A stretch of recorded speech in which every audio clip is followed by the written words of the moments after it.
In na nogah so tudi kmetje, opozarjajo, da goriva primanjkuje ravno sredi spomladanske sezone, ko je na njivah in poljih največ dela. Obenem pa napovedujejo, da bo rast cen kmetijske nafte stroške pridelave zdaj dvignila v nebo. Kaj to torej pomeni za cene hrane? Manca Turk.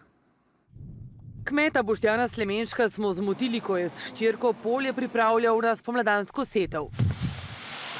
Letos precej pozno, pravi. Če do 24. ne poseješ, ne bo živ.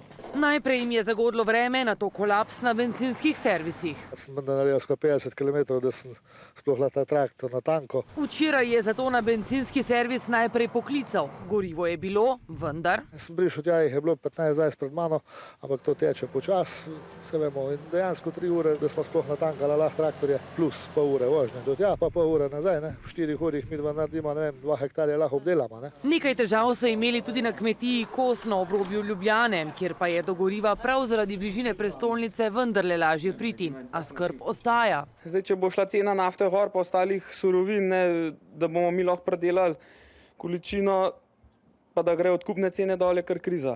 Je pol že skoraj v stroške, v minus gremo. Strateška varnost je hrana, to se moramo vsi zavedati, in država bi lahko tu poskrbela, da bi pač bili prioritetni kmeti, da lahko obdelamo polja, da lahko posejemo žita, da lahko pol tudi bomo kaj želi, kaj pa vemo, kakšni časi nas čakajo. V Kmetijsko-gozdarski zbornici prikimavajo. Višje cene goriva bodo namreč dvignile tudi druge stroške. In tega nas je še bolj strah, ali pa vsaj toliko strah kot pomanjkanje goriva v tem trenutku. Ali bo to avtomatično pomenilo tudi višje cene hrane, si ta trenutek ne upajo napovedati.